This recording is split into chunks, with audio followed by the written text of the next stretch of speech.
Danny, first of all, a very warm welcome to the New Saints. Let's go back in time, shall we? As a youngster, you played both football and cricket. How did you get into the two sports?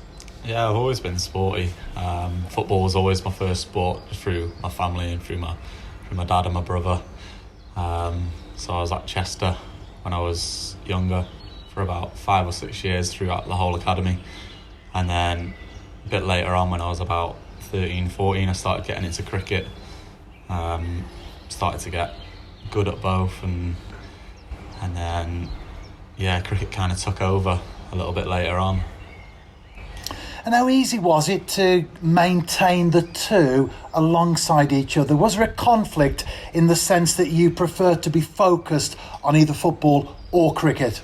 Well, yeah, that's when I made the decision at, I think it was 17 years old, to go to Australia, play cricket and chase that dream. And I'm doing that to kind of give up football fully, because you go to Australia through the winter, you play all through the winter, and obviously that runs straight through the football season. So yeah, that was the decision I had to make, and that's one that I made, and I don't regret doing it. But yeah, didn't quite work out. So here we are now.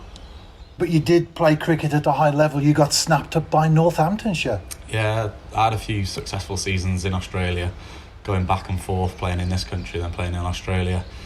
And then, I was having a successful season with Bootle in the Liverpool competition. And, Northants asked me to come and trial, kind of, and I did really well and ended up staying there for 1.5 years before I had a really bad injury.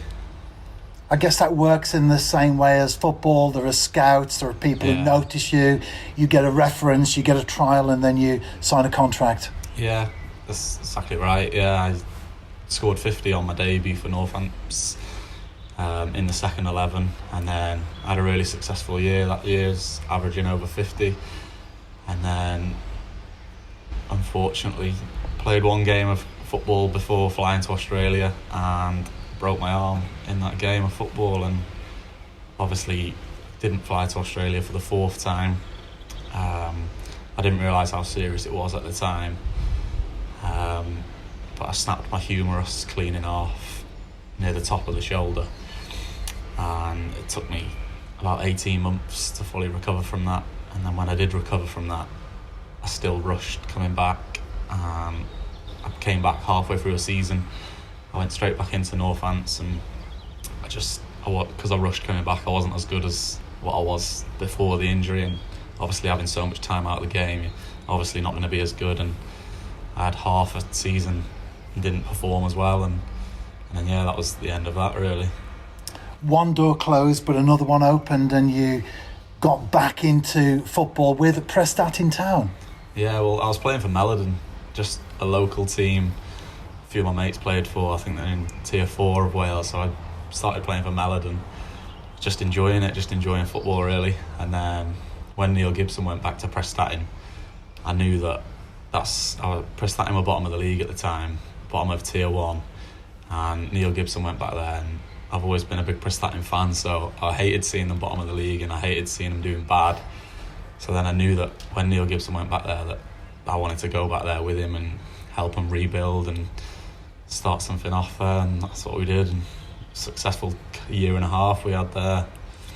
And although you were and still are a Seasiders fan, Connah's Quay Nomads came knocking, so you moved just along the coast and signed for the D-side team. Yeah, well, we had a successful 1.5 years. We saved Prestatyn from being relegated from Tier 1, comfortable mid-table at the end of the season, and then we went on and won the league, obviously, with Prestatyn.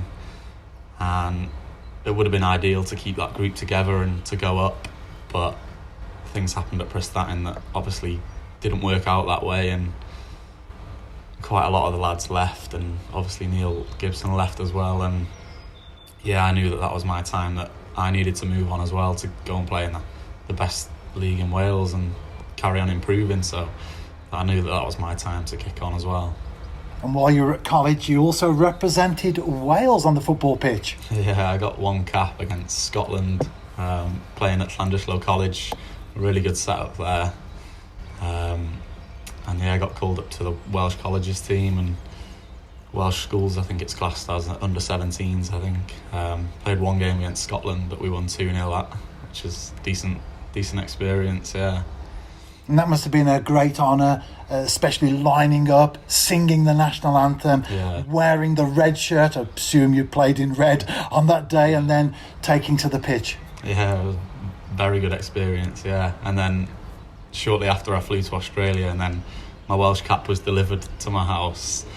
So I didn't actually get it when it was arrived at my house. I just got my mum and dad sent me pictures of it because I was in Australia. So yeah, it's another 6 months before I actually got to see it. And as we fast forward to the present, the New Saints became interested in you. How did you feel when you knew that TNS was hunting you down, so to speak? Obviously very honoured that such a great club are interested in you. I knew that they were interested in January, but I was focused with Connah's-Quay. I was focused on playing the year with them, and so I wasn't too interested in January. But then when I was out of contract, obviously it's such a great club, and yeah, good decision for me, I think. And what can the fans expect to see from you on the pitch? I bring a lot of pace to the team. I think I'm a good fullback, but an attacking fullback, good going forward, a lot of pace up and down the wing, and I'm comfortable on both feet, so yeah.